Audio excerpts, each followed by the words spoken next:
Hi guys, so today I have this new set for you from Die Press that they brought to HSN. It was one of the sets that people were looking forward to seeing, but HSN only now released it, so Die Press did send these items free of charge for my review, and of course all opinions are my own, and any links I have in the description box will be affiliate links, which means I'll make a small commission if you purchase items to those links. So thank you for using those if you can. They're just right under the title.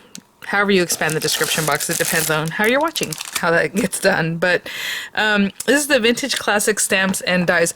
Oh, that's such a good size. Okay, awesome. So let's see here. Sorry, I'm going to open this a little bit further from the camera, but we have our dies here. Again, the marquee cutting folder, although you can run these same dies through any machine that will cut thin metal dies, if that's, if you have a different machine. And, okay, so I had seen in the little sneak peek, we have like a little record player. And then the turntable is actually separate. Oh, that is so cute. So then we have dies for that too. So we'll look at the instructions. Sometimes I'll go to the instructions first, or I go through the stamps first. But the record player itself, I mean, it's going to be a nice sizable piece, focal point for your cards. It is like 3 3/4 inches wide, or however, and 3 inches in the other direction. And then you have your little, again, you can just do the records. Oh, that's really cute, actually. So that's probably why they did it that way. So you can place this on top of here, or just have some records, just cute little like grouping of records on your card. That'd be adorable. And the record itself is like 2 3/4 inch diameter, something like that.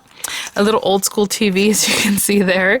The kind of TV I definitely had when we were kids. 2 3/4 and by like 3 1/4. Excuse me, I'm sorry. So yeah, it's just over 3 inches from the antenna to like the little footy here.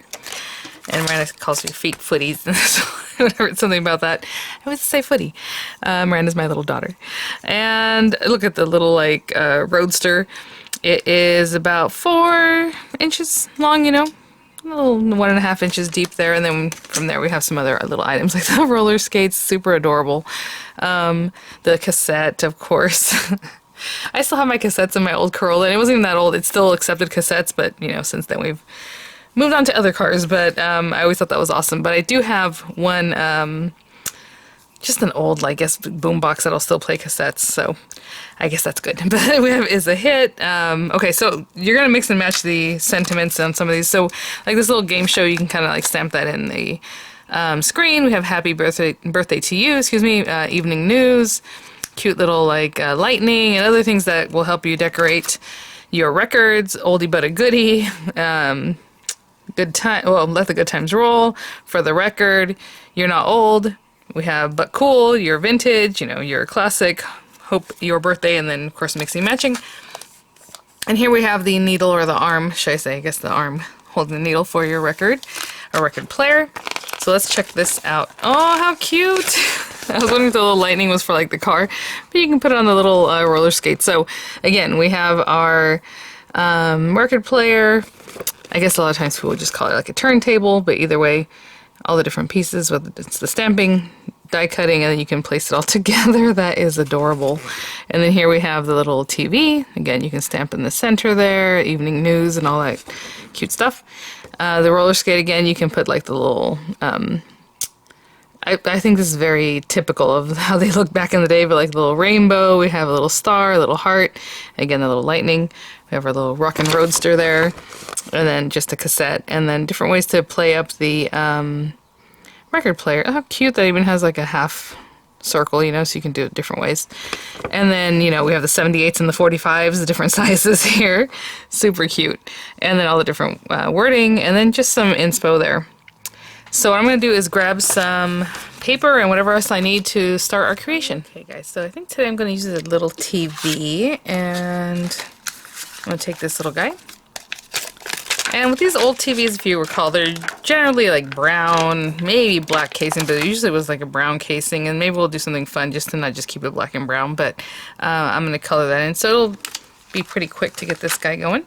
And then what I did was I grabbed the delicate background die that I cut when I initially reviewed these dies. These are gorgeous, so I have this olive piece, and I thought that would be really fun to go with like an old school TV, so I cut this piece of plaid paper that I also used recently to a 4 1/8 by 5 3/8, and I'll put this over it, and then we'll have our little TV in here, so it looks really kind of old school, kind of 70s, 80s kind of colorway here. So we'll do that. And this is just a scrap of marker paper that I have that I think my little TV will fit on. So let's see. Yeah, and I think the dies are pretty close, but either way I'll give myself some room. And so for right now, that's all I'm going to be doing is stamping this little guy. And if you get a big bubble in the back, I don't know if you can see that there's like a bubble there. Just trying to make sure to get rid of that as much as you can. I don't know if you heard that pop. Went made a little popping sound. Okay. Just trying to straighten that out. Okay. And I'm going to use this water-based dye ink, whatever it is that you like, a hybrid ink, you know, for stamping. I am going to use alcohol ink markers, so I definitely want to use something that's not going to get messed up when I use alcohol ink. And I am missing a little spot there. I told you guys it's because of that bubble. So I'll work that section a little more in just a minute here, but I am definitely going to ink that up again.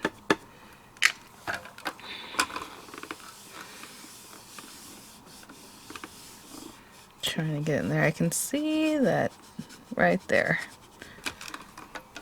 So I just focused on that area. And I still got this little side piece, and I'll get back in here again a little bit more. Okay, and then I am going to focus a little more on the antenna area. As you can see, I didn't quite get it. There we go. Okay, I'm going to let that dry completely, and I'll grab some markers, and I'll be right back. Real quick before I move on, what I'm going to do is just put this little evening news, stamp that right in there. And I will use a hybrid ink on that too, or water-based ink so that it doesn't spread, because I want that to just kind of pop, and then if I end up coloring over, I don't want it to smear, of course. So I'm just going to do that in red ink, maybe? Of course, if it's black and white, it would have to be black. Right? How old are we making this TV?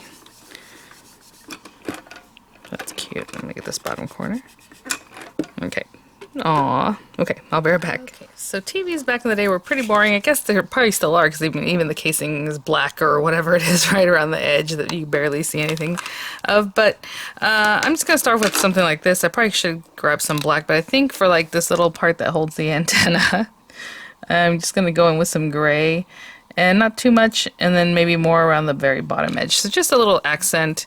You know, the knobs also usually were kind of like silvery colors, so I'll just add a little something. And maybe I'll come back in and add a little bit more just to give it a little variation of color, even though I'm not really using like two different colors. I might get a darker gray, actually. Let me grab another one. Yeah, something like this one, just because I would probably color around that in black, but now I'm doing a gray color and just leaving a little area white so it looks shiny.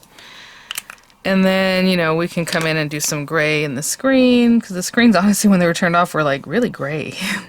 Kind of weird. But obviously it's not turned off, but you can still act like you have a little something, right? So we're coloring that.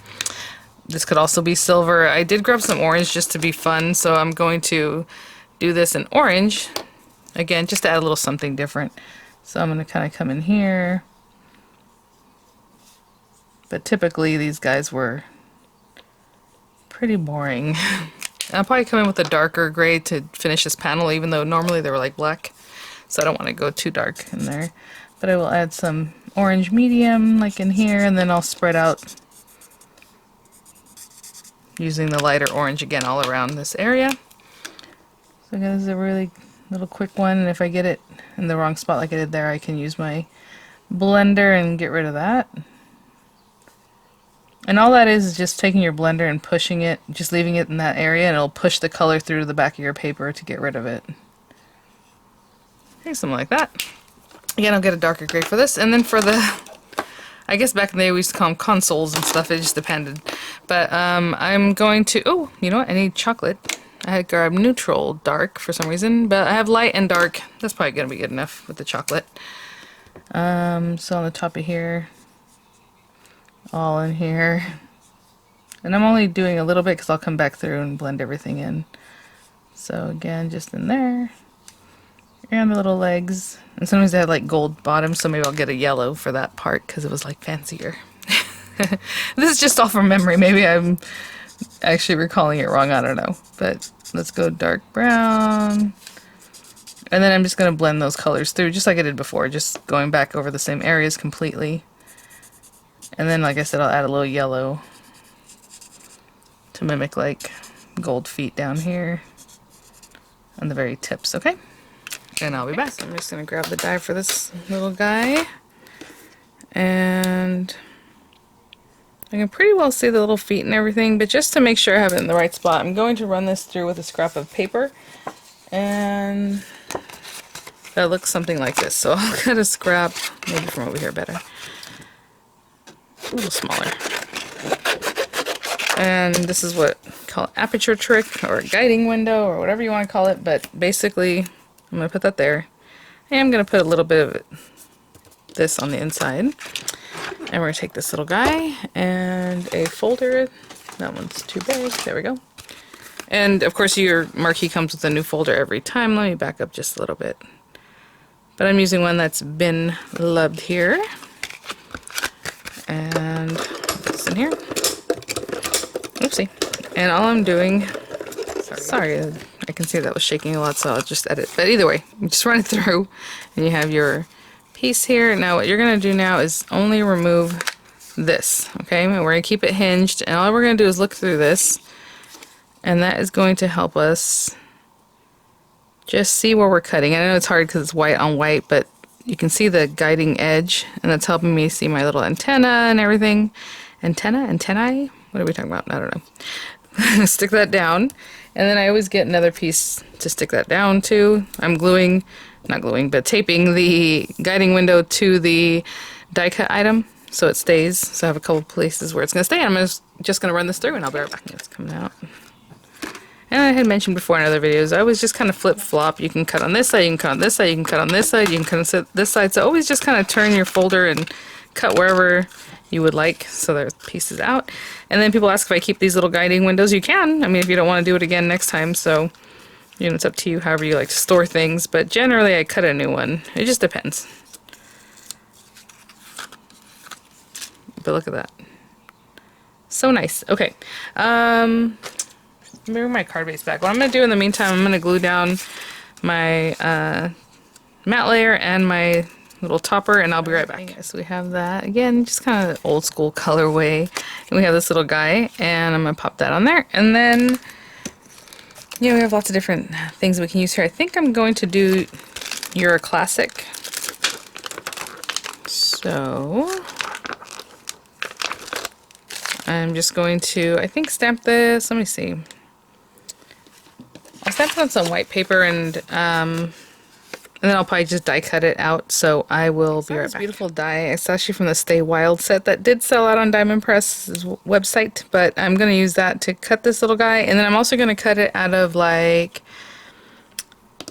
maybe some gold paper or something to accent it, and I'll do a little drop shadow, so I will be right back. I actually cut the accent piece from this glittery yellow paper.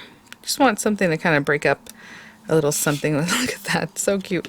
So that's what a drop shadow is, just cutting out the same shape and or same letter or same whatever it is, but then putting one behind the other or a little higher than the other, whatever it is that you like to do with your drop shadows. And do like that. I'm gonna let that set up a little bit, but I'm also going to put some dimensional adhesives on the back of this, and I'll be right back. Okay, I think I'm gonna place it somewhere like this. So we see the whole little TV, but you know, if you want to overlap that on your TV, however, but I want to pretty much see the whole thing, so I'm just gonna put this down here. And like right in here somewhere. Are we good? And this little guy, I'm just going to glue it down.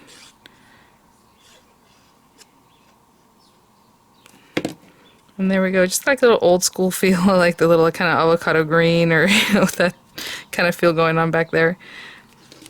And you can still see the little feet down there. Yeah, that's about good. Let me move over just a little bit. Alright, there it is. So thanks for watching, guys. Thank you so much, Diamond Press, for sending these items for review. I'll have the links in the description box. I'll have some images coming up. And just what a fun throwback set. I'll see you guys at the next one. Bye now.